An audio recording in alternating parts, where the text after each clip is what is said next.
Amém? Sobre esse artefato, a arca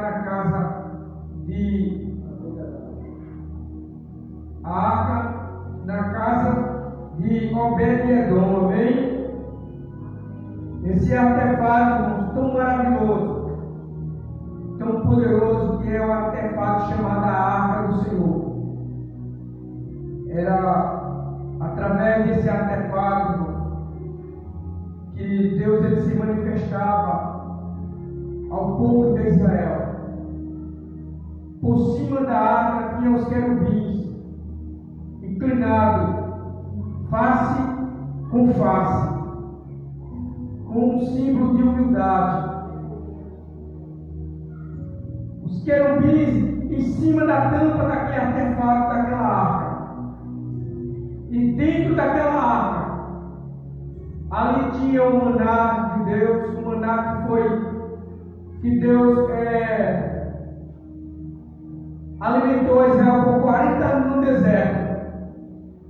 Dentro daquela arca continha um pote de maná.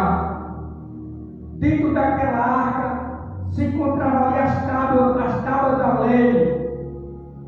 Dentro daquela arca se encontrava a vara de Arão, símbolo de sacerdócio, símbolo de ministério.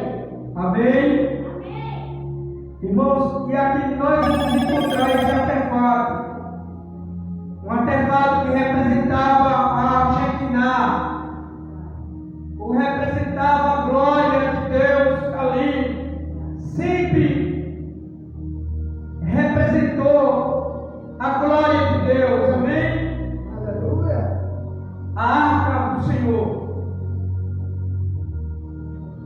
E Israel, irmãos, nunca tinha uma vitória.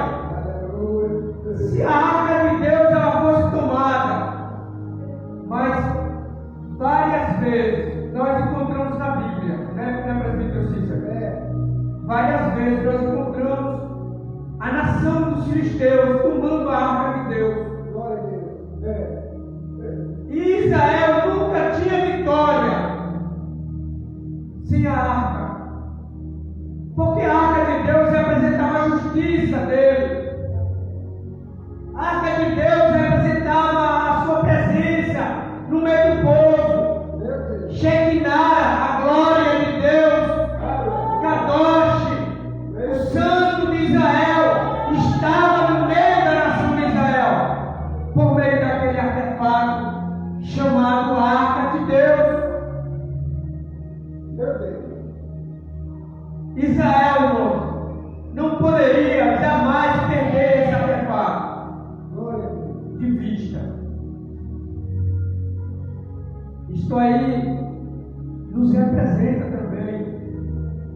Isso é uma tipologia que nós, como servos de Deus, irmão, nós também não podemos perder a presença de Deus, amém? A arca de Deus. A igreja jamais pode perder essa presença. A Shekinah, a glória de Deus, onde Israel, por alguns anos ou meses, na cidade nas terras dos filisteus, eles também perderam a arca de Deus. Perderam a maior representação no meio do povo de Deus, que é aquele pequeno artefato, todo de ouro, com querubins, com os anjos ali por cima daquela tampa. Tinha uma grande representação. E aqui nós vimos, a história conta que Davi aqui resolve fazer de Jerusalém a capital política, a capital religiosa do seu reinado. O que é que Davi faz, irmão? Davi organiza aqui uma festa. E é óbvio que festa sem a arca, sem a presença de Deus, nunca teria sucesso. Os irmãos estão entendendo? Eu estou muito feliz com esse número de crentes que tem aqui.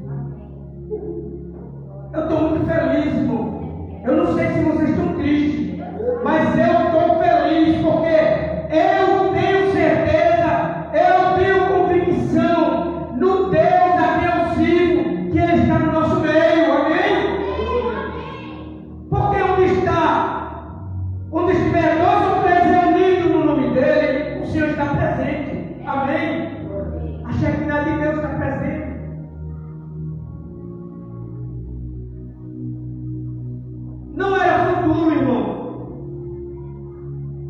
Davi organizou uma festa,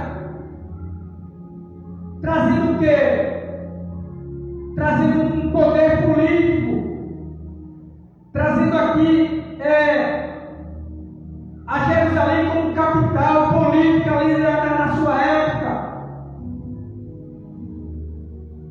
Ele resolve fazer uma festa, mas festa sem a arca de Deus, sem a presença de Deus, não surtiria muito efeito.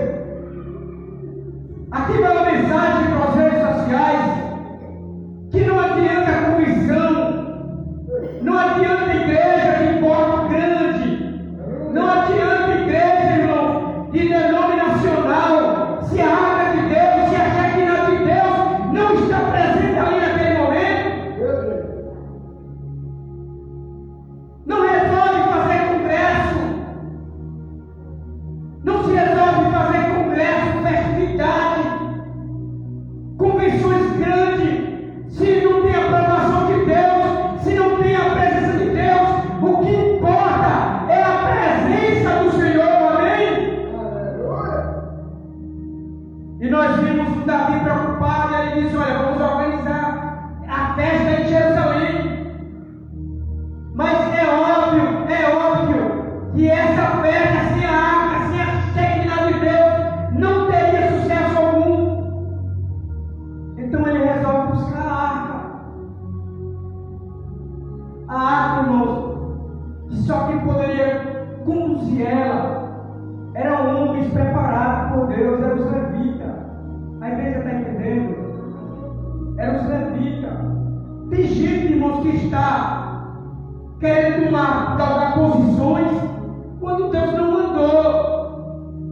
Tem gente que está querendo galgar posições quando não chegou o dia, não chegou o momento ainda, não é o momento dele ainda.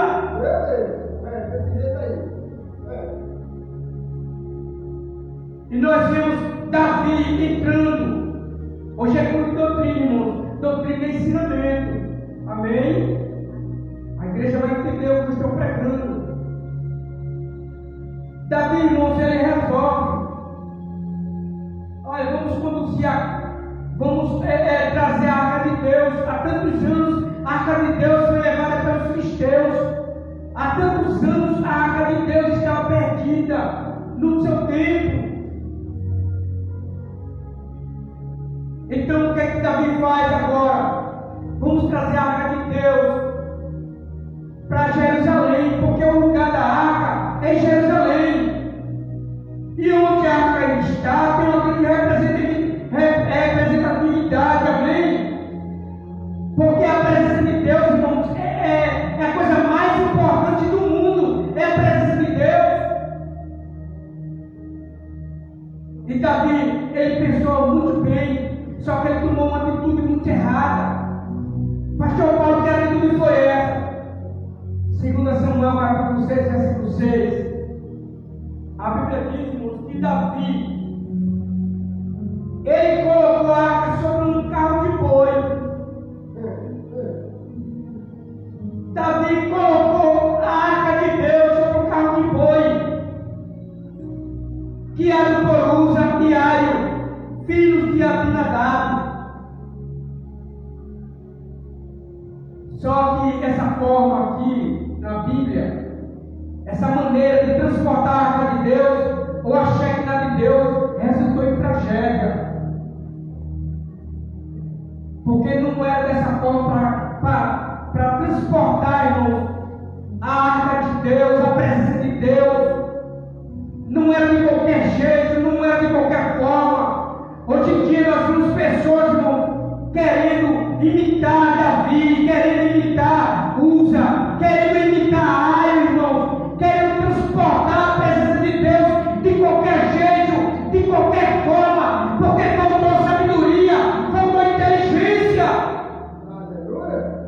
E não é de qualquer maneira. Não adianta, irmãos, se apressar. Não adianta, deixa Deus trabalhar. Deixa Deus trabalhar, amém? Não adianta a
certa.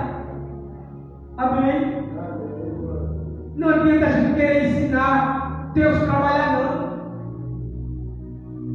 E Davi aqui escolhe Abinadab e Ai para transportar a arca de Deus sobre carros de boi, irmãos, guiados por carros de boi. Irmãos, eu acredito que os irmãos sabem aqueles carros de boi dentro do sertão, né? Trabalhou muito nesses anos. Mas não era dessa forma. Carregar a arca de Deus em carro de boi, não. Por esse motivo, por causa dessa forma irregular, irmão, a Bíblia diz que Mori usa. Segundo, o percurso para Jerusalém foi interrompido. Amém? Porque se não existir a presença de Deus, você nunca vai chegar em Jerusalém. A igreja está entendendo? Sem a presença de Deus, você não vai chegar em Jerusalém. De qualquer jeito, de qualquer forma, pastor Paulo não vai chegar em Jerusalém. Pastor Paulo não vai atingir os seus objetivos. Não é de qualquer forma, irmãos. É na vontade de Deus. Aleluia. Aí Davi escolheu Abinadab, Davi escolheu Uza e disse: olha, arruma aí carro de boi e vamos transportar a arca de Deus. 2 Samuel capítulo 6, versículo 6, a Bíblia diz que chegando na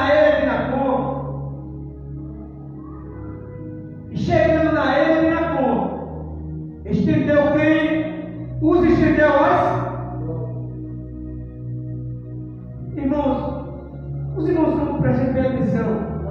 Às vezes a gente quer dar um jeitinho, né? Pensando que a gente tapia a Deus, que a gente engana a Deus, irmão.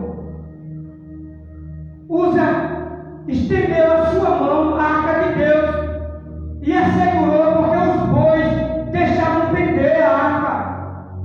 Deixou a arca pender. Aí Uza meteu a mão na arca de Deus, deu um jeitinho ali. E a Bíblia diz que a ira de Deus se acendeu contra Uza. E Deus o feriu ali por essa imprudência. Porque tem muita gente fazendo a obra de Deus imprudentemente, sem prudência, sem cautela. E para fazer a obra de Deus, nós temos que ter cautela, nós temos que ter sabedoria, nós temos que pedir a Deus o preparo, o aval. Não é de qualquer forma, não é colocar a mão onde não se deve. Tem muita gente colocando a mão em homens de Deus, irmão, em mulheres de Deus, em pessoas que Deus tem projeto, que Deus tem compromisso, e aí quem colocar a mão em quem Deus tem compromisso é perdido, é só se ferir, irmão, colocar a mão onde não se deve. E aqui nós vemos Uza colocando a mão onde não devia, onde não deveria ter colocado. E para complicar a situação, Davi colocava em carros de boi. E carros de boi, irmão, carros de boi, tipifica aqui projetos falidos, projetos humanos, perecíveis. Porque tudo que parte do homem é perecível. Tudo que parte da gente, irmão, é perecível. Nossos projetos são falíveis. Os projetos que persistem, os projetos que têm sucesso, são os projetos de Deus. Amém? A igreja está entendendo? Quantas das vezes, irmão? Quantas das vezes nós queremos ensinar Deus a trabalhar nas nossas vidas, como Sara. Quando Abraão, ou a própria Sara, deu a Agar a Abraão, porque Deus já tinha feito a promessa a Sara: Sara, você vai ter um filho, Sara. Abraão, você vai ter um filho. Você vai ter um herdeiro. Você vai ter um herdeiro. Essa promessa eu te faço, Abraão. Calabasura manai, calabanai, calabasura manai. Mas eu quero dizer uma coisa, irmãos, que um certo dia, irmãos, Abraão quis dar um jeitinho. Abraão entrou pelo caminho do erro. Abraão entrou por outros caminhos que ensina Deus a trabalhar. Apressou a promessa, colocou a mão onde não deveria ter colocado. E às vezes nós colocamos a mão onde não se deve colocar, em projetos perecíveis, em projetos falíveis, que tudo é falível aqui neste mundo. Só as promessas de Deus são eternas. Diga amém. A promessa do homem é perecível. A promessa do homem, os projetos do homem é perecível. Só os de Deus que são eternos. E às vezes nós achamos até difícil a nossa caminhada. E queremos dar um jeitinho para Deus trabalhar nas nossas vidas. E às vezes estamos na prova, é porque Deus quer a gente na prova. Às vezes a gente está na luta, é porque Deus quer a gente na luta. Deus quer a gente nessa escola, irmão. E às vezes nós queremos sair da escola de Deus. Às vezes nós queremos sair da faculdade de Deus. Às vezes nós queremos sair do caminho de Deus. O caminho é apertado, o caminho é difícil, mas continua nesse caminho, porque foi esse caminho que Deus te colocou. Glória. Nós estamos aqui, irmãos, se nós olharmos aqui com os nossos olhos carnais, nós achamos uma coisa tão simples. Mas aqui tem um projeto grande, aqui tem um trabalho grande. Se nós olharmos aqui pela visão espiritual, nós vamos ver projeto de Deus neste lugar. Projeto na vida do presbítero Cícero. Projeto na vida, irmãos, da missionária.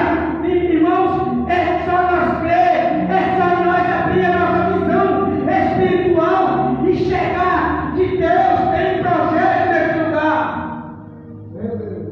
Deus tem projeto neste lugar. Segunda Crônica, capítulo 15, versículo 15. A Bíblia vai falar assim, irmãos, que os israelitas se esqueceram da orientação divina, ou o próprio Davi, de que a arca de Deus deveria ser carregada nos ombros do sacerdote e não em carro de boi. Os irmãos estão entendendo? Onde é que a arca era para ser carregada? Nos ombros do sacerdote, irmão. Essa nação levítica, esse sacerdote nos representa. É uma tipologia para o nosso dia. A Bíblia diz que a arca deveria ser carregada, irmãos, é nos ombros do sacerdote e não em carros de boi.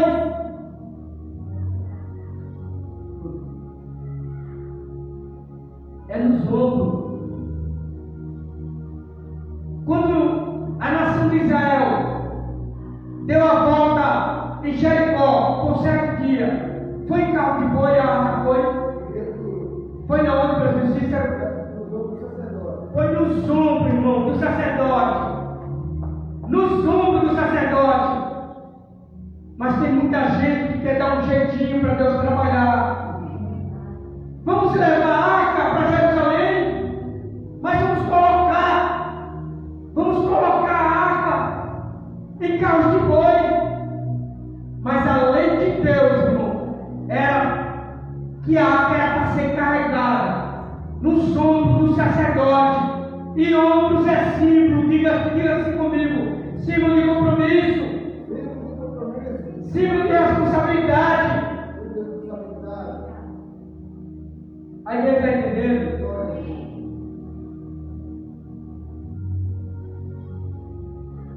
Está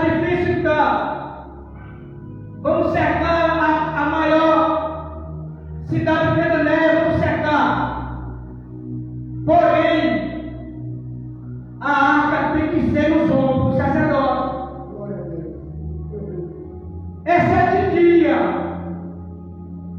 Agora minha vida é campanha, Luciano. Agora minha vida é campanha. Por incrível que pareça. É 7 dias. É 7 dias, mas é no sono, é responsabilidade, é compromisso. Tem muita gente por aí que faz a obra de Deus sem responsabilidade, sem compromisso, de qualquer forma. E Deus não aceita a obra dele sem compromisso, sem responsabilidade e de qualquer forma. Não! Trabalho de Deus tem que ser feito com compromisso, com responsabilidade, amém? Com a arca nos ombros. Ah, pastor Paulo, mas está pesando. Foi a cruz que Deus colocou. Amém? Jesus nos deu essa cruz. É para carregar a cruz. Se for necessário, ajuda o teu irmão a carregar a cruz dele também. Se for necessário, ajuda o teu irmão a carregar a cruz. Responsabilidade, compromisso. Quem anda, irmãos, com a arca nos ombros, nunca, jamais precisa de jeitinho humano e nem de arrumadinho para fazer a obra do Senhor. A igreja está entendendo? Não precisa. Quem anda com a arca de Deus, a presença de Deus nos ombros, na responsabilidade, não precisa de arrumadinho, de projeto humano, de forma alguma. Eu vou contar uma experiência aqui. Está com alguns anos atrás, que eu fui convidado pelo pastor, amigo meu. Ele disse: Pastor Paulo, vem aqui na igreja aqui, não vou dizer o nome da igreja, não posso guerra, porque chegou um pastor amigo meu do Rio de Janeiro e eu preciso consagrar ele a pastor. Como eu sou presbítero e tu é pastor, tu tem esse aval de consagrar ele. Eu disse: meu amigo, como é que eu vou consagrar o camarada se eu nunca vi uma pessoa a pastor? Ele era presbítero. Irmãos, foi uma das piores coisas, foi um dos piores arrumadinhos que eu fiz para a visita. E eu não faço mais nunca. Eu não faço mais nunca. Foi uma escola na minha vida. Um arrumadinho que eu fiz. Pastor Paulo, irmãos, quando a gente prega assim, tem 4 dedos apontando para a gente. Porque na obra de Deus não tem jeitinho brasileiro. Na obra de Deus não tem jeitinho. Não tem arrumadinho, não. Ou você é, ou você não é. E eu fui. Não vi a gente ainda. E eu fui para determinada igreja, pela amizade que eu tinha com o pastor. Atendi o pastor e a gente fomos. Na hora da consagração, eu trouxe uma mensagem na igreja.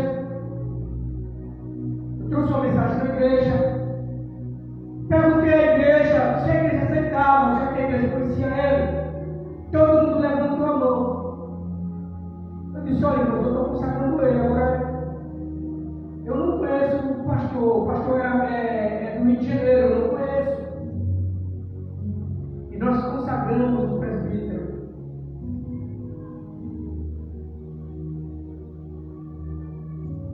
Irmão, na mesma semana, o presbítero deu uma brigada, uma arengada terrível com a esposa. Foi de irmão.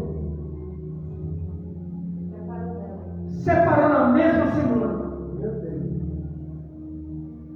A igreja se acabou, os irmãos ficaram dispersos, foi todo mundo embora. Eu não faço isso mais nunca, irmão. Quantas das vezes, no meu caso, não. Mas tem muitos obreiros consagrando por causa do dinheiro. Tem muitos obreiros consagrando por causa do curso teológico. Tem muitos obreiros, irmãos, consagrando pessoas por causa da patente, por causa do apadrinhamento. E não é chamada de Deus, é jeitinho humano, é projeto falível. É a arca de Deus e carro de boi. E não é dessa forma que se trabalha, não é desse jeito. Se trabalha na obra de Deus, é com responsabilidade e compromisso. Amém? Aleluia. E quem tem compromisso? E quem tem compromisso com Deus? E quem tem compromisso com a obra do Senhor? Quem tem responsabilidade, irmão? E quem carrega a arca no ombro? Só conta a vitória. Diga amém? Amém. A vitória, irmão, para quem carrega a arca de Deus nos ombros. Está sofrendo, mas não desiste. Não desiste. Quem tem chamado não desiste. Você pode até mudar de ministério, mas você não desiste. Você pode até mudar de pastor, mas você não desiste de Deus. Você não desiste da tua chamada ministerial, a tua chamada pastoral, o teu presbitério, o teu diaconato. Tu nunca vai desistir.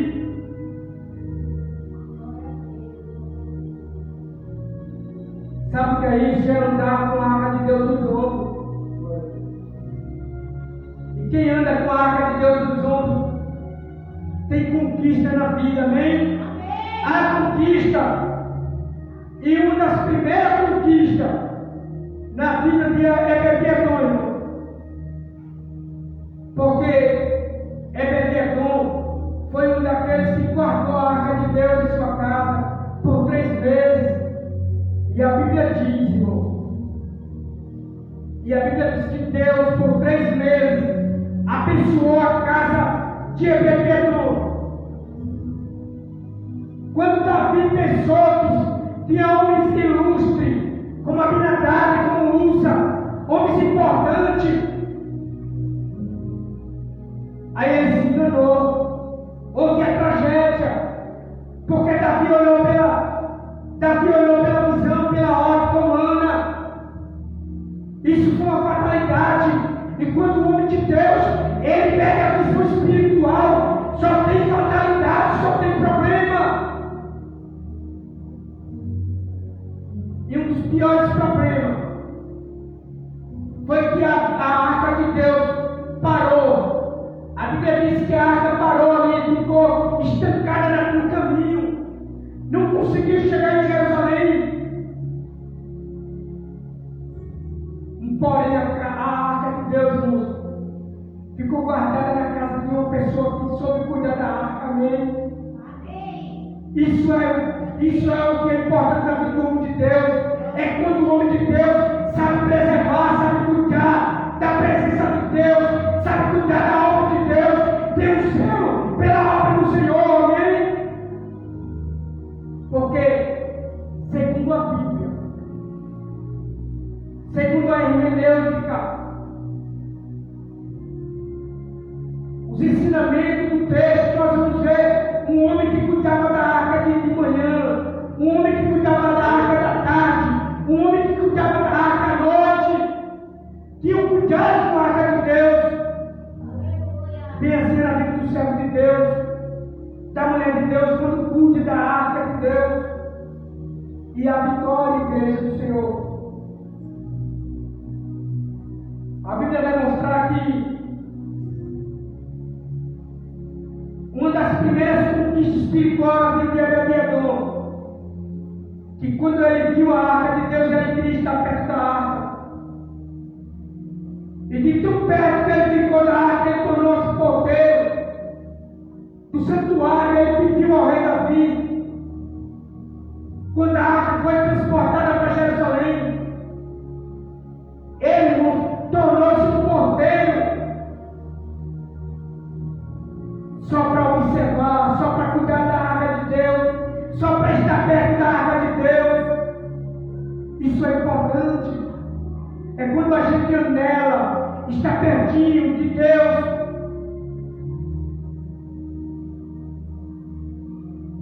Quando a gente está pertinho de Deus, da obra dele, não importa qual posição que você vai galgar, se você é um porteiro, se você é um presbítero, se você é um diácono, se alguém é um diácono, não importa a posição que alguém vai galgar, o importante é que você está pertinho da presença dele. Amém? Não importa. Não importa, igreja. Eu sou um porteiro da casa de Deus. Eu sou fraquinho. Tem muita gente que não sabe valorizar porteiro. Tem muita gente que não sabe valorizar um porteiro. Mas o porteiro é o cara que é um guardião da casa de Deus, irmão. O porteiro é um guardião da casa de Deus. Até diz que ele é amor. Ele foi um guardião. Ele foi um porteiro. Ele está pertinho da arca. Não importa se você é sacerdote, se eu tenho credencial de pastor, se eu tenho credencial de missionária, se eu tenho credencial de apóstolo, o importante é eu estar pertinho da arca. E a conquista de Obed-Edom não começou no púlpito, não, irmão. Vai uma mensagem para os obreiros nas redes sociais que está querendo tomar a vaga do pastor, está querendo tomar a cadeira do pastor. Chamada não se começa do altar, não. Chamada se começa da porta. Primeiro porteiro é Obed-Edom, um porteiro, um guardião da arca de Deus. Mas ele era porteiro, mas ele contemplava a presença de Deus. Amém? Isso é o que importa, irmão. É a presença de Deus. Não importa se aqui tem 3 pessoas, 4 pessoas. Não importa. O que importa é que a presença de Deus está aqui. Amém? O que importa é que o general, como o presbítero Cício fala, o general de guerra está aqui presente. Isso é o que importa. Porque a presença de Deus está aqui em nosso meio. Mesmo na porta do santuário, Obed-Edom contemplava a presença. Ele estava na porta, não tinha destaque algum, não era tão ilustre, tão importante de forma alguma, mas ele contemplava a presença do Senhor.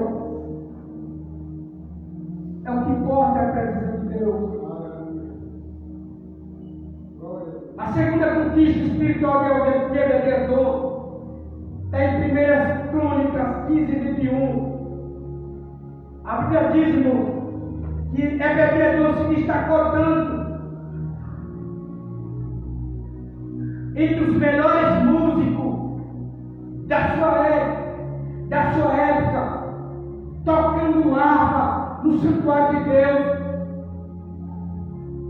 Ou seja, Obed-Edom, quando ele se coloca na posição de um porteiro, de um guardião, agora de porteiro, nós vimos ele se destacando entre os melhores músicos da sua época. Ninguém sabe, a Bíblia não vai dizer com quem ele aprendeu a tocar harpa, mas é óbvio que é bem, talvez com o próprio rei Davi, ele tinha aprendido a tocar harpa,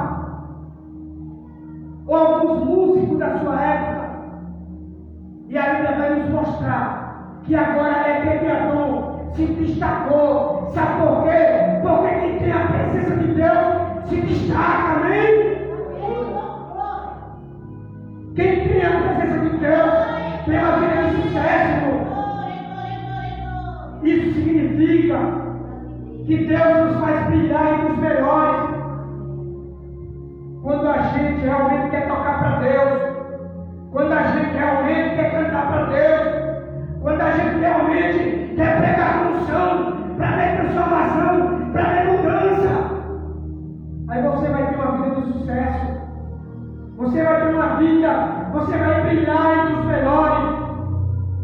Não importa se lá está o Indecazul Takayama, Napoleão Falcão, não importa se lá está Gessé Gomes, os melhores pregadores do Brasil, não importa, mas quando você anda com a presença de Deus na tua vida, você vai brilhar entre os melhores, amém? Você vai ter sucesso no teu trabalho, você vai ter sucesso no meio da tua família, você vai ter sucesso no meio da tua igreja. Deus vai te colocar em lugares de honra. Sabe por quê? Porque você é um dom que sabe valorizar a presença, a arca de Deus na tua vida. Mas que para isso vai ter um preço. Sabe por quê? Porque a arca tem que ser carregada no ombro. É com responsabilidade, é com sacrifício. Porque Deus não trabalha com menino, não. Deus não trabalha com gente frouxo. Deus não trabalha com gente medroso. Deus não trabalha dessa forma, não. Deus trabalha com gente valente. Valente. Ah, Gideão, tem muito. Tem 32 mil homens, Gideão. Vai ele descer as águas. Assim eu agora tenho 22 mil homens. Não, Gideão, não é com esses 22 mil homens. Ou 10 mil homens. De forma alguma, você vai trabalhar com os valentes. É com 300 homens. Irmãos, imagina, de 32 mil homens. De 32 mil homens. O número foi resumido para 300 homens. Sabe o que significa? Que Deus só trabalha com valente. Corajoso na sua obra, persistente na obra dele. Persistência até a conquista, amém? Persistência até a conquista. Presbítero, eu admiro muito essa mulher aí, ó. Eu admiro muito a senhora missionária.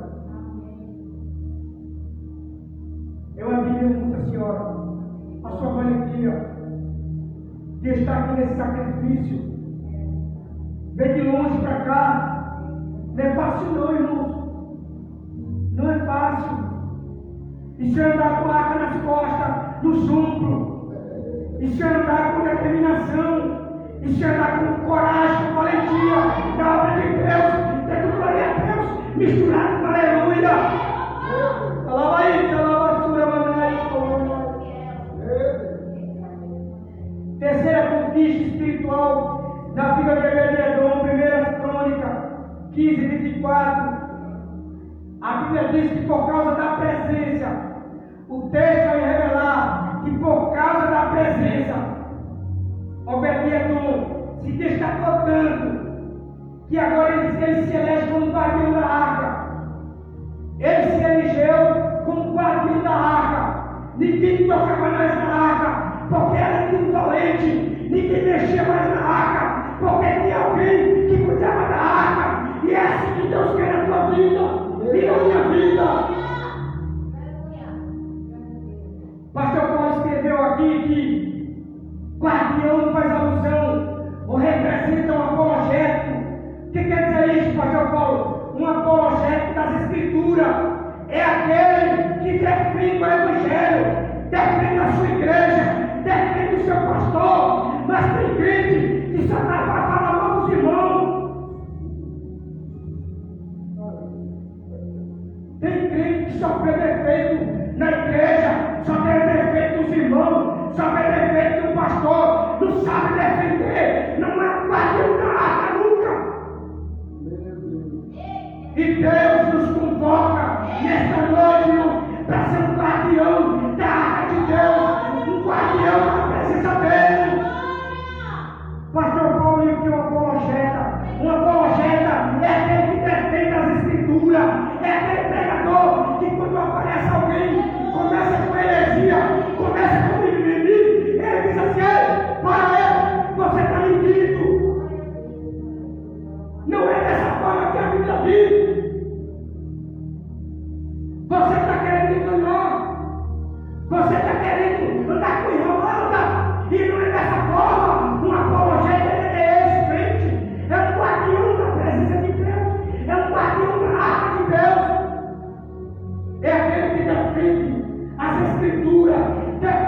ensinamento de Deus. O cara estava mentindo.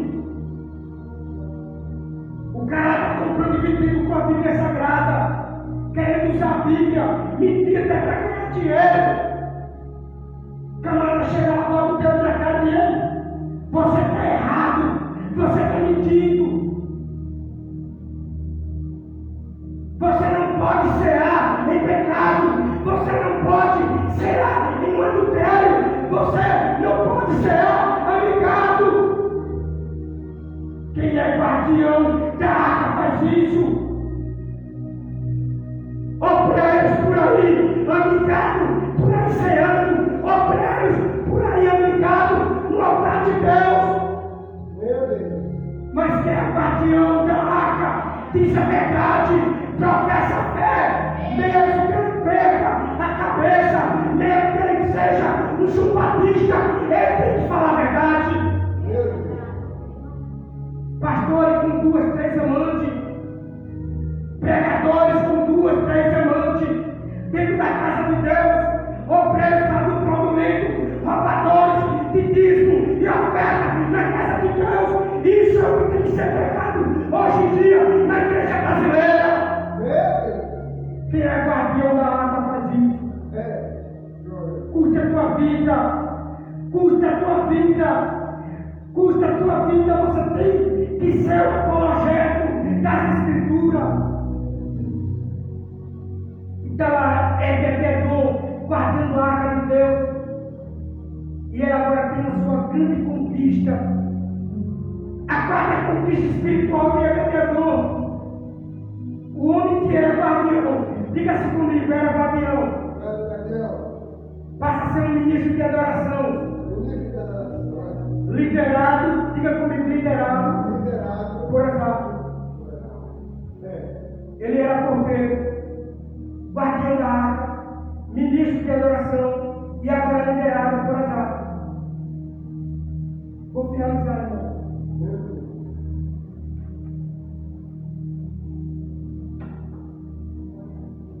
Tem muita gente que aceita Jesus hoje para você. Com 2 anos já abre uma igreja. Tem muita gente que aceita Jesus agora, com 3 anos já é pastor, já abre uma igreja, não quer ser liderado por ninguém, não quer ter um pastor, irmão.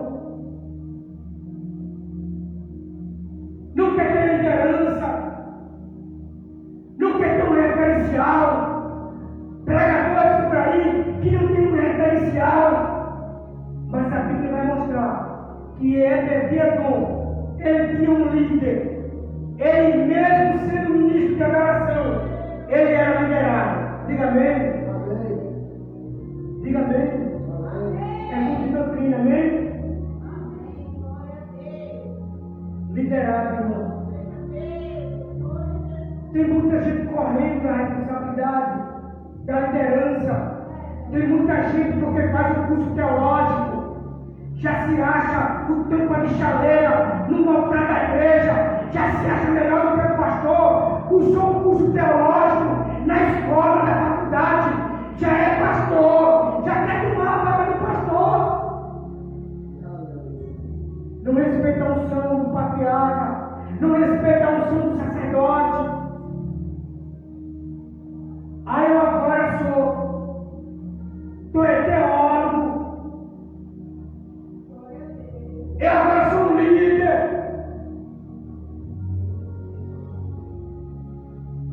Para finalizar, irmão, que a conquista espiritual na vida de Gedegom? O homem que foi porteiro do santuário, primeiro porteiro, passando porta, que foi guardião, liderado por Asaf. Diga-se comigo, passa a ser um líder de 68 pessoas. Amém? Primeiras Crônicas. E olha direitinho, é Segundas Crônicas ou Primeiras Crônicas, 16 e 37. Olha aí, presta atenção. Primeiras Crônicas, 16 e 37. 16 e 37. Isso.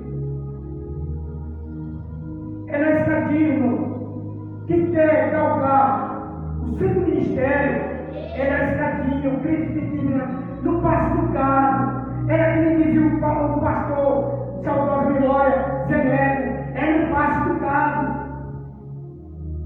Era escadinha, subindo.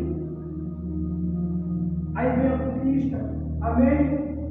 Aí se vem a conquista na vida do homem de Deus.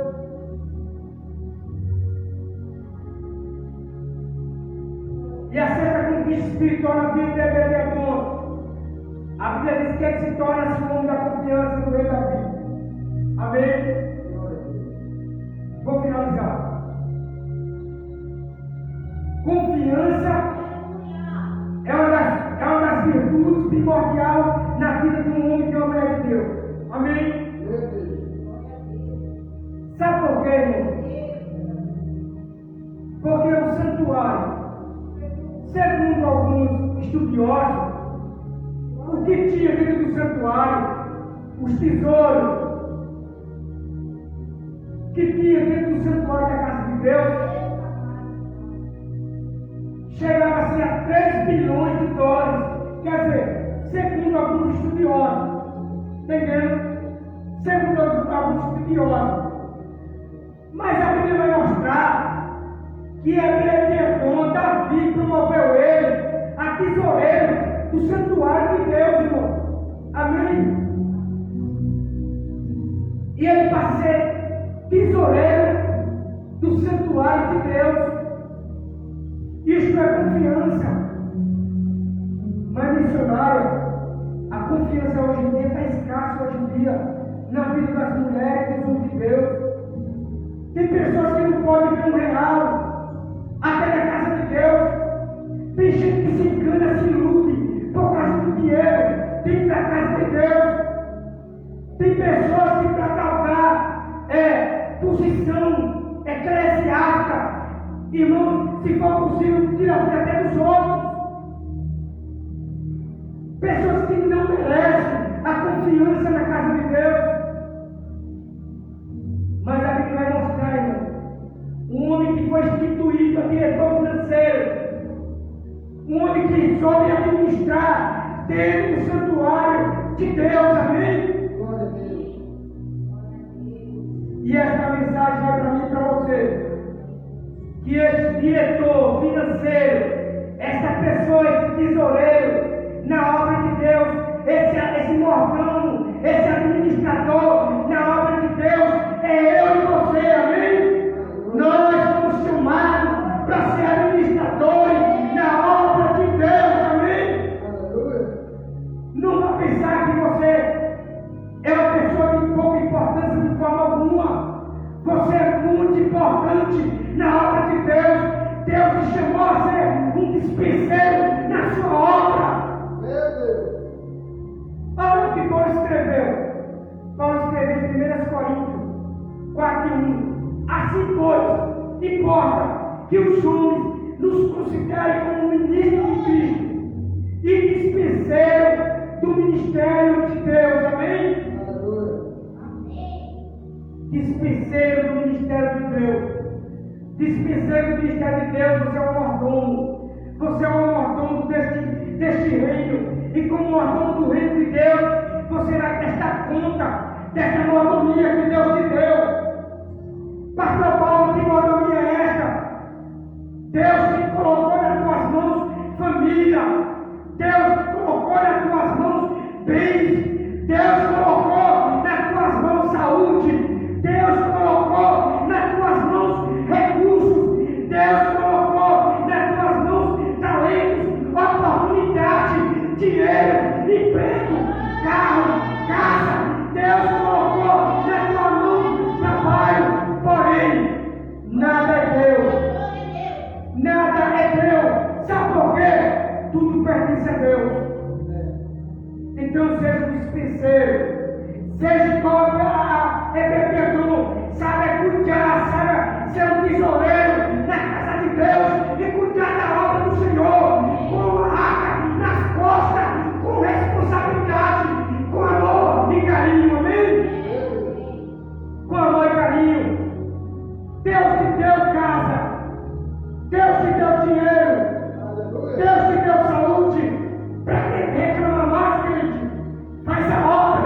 de Deus com alegria.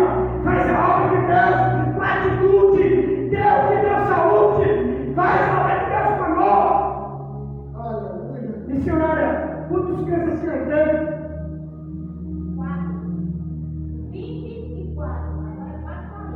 24 câncer. 24 câncer. 24 caroços. E 4 malignos. E aqui nós vimos uma mulher precisível, dedicada na obra de Deus. Sabe o que é isso? Ela se conscientizou, ela refletiu aquilo que Deus fez na vida dela. Mas tem gente que é ingrato, tem gente que Deus curou do câncer, ele persiste no mesmo erro. Tem gente que Deus curou da AIDS, ele persiste no mesmo erro, na mesma obra, no mesmo pecado. Aí Deus vem a morte, aí ele vai aprender. Quando a morte vem, ele vai aprender. Ele vai aprender o que é ter responsabilidade com os dons, com os talentos, aquilo que Deus nos deu. Então, se Deus te deu, vamos amar, vamos abraçar e vamos fazer com a alegria. Amém? Deus abençoe a todos, em nome de Jesus, e vamos fazer a obra de Deus, irmão, com amor, com atitude, com a arma nas costas, porque é isso que Deus quer. Amém? A missão da igreja do Senhor. O Senhor veio fazer oração, viu? O Senhor veio fazer oração, meu Deus. Amém? Avisando que o presbítero Cícero, ele é presbítero. Ele é presbítero. Nós ainda não temos porteiro, não temos cobreiros suficiente para entrar na porta. Mas até eu,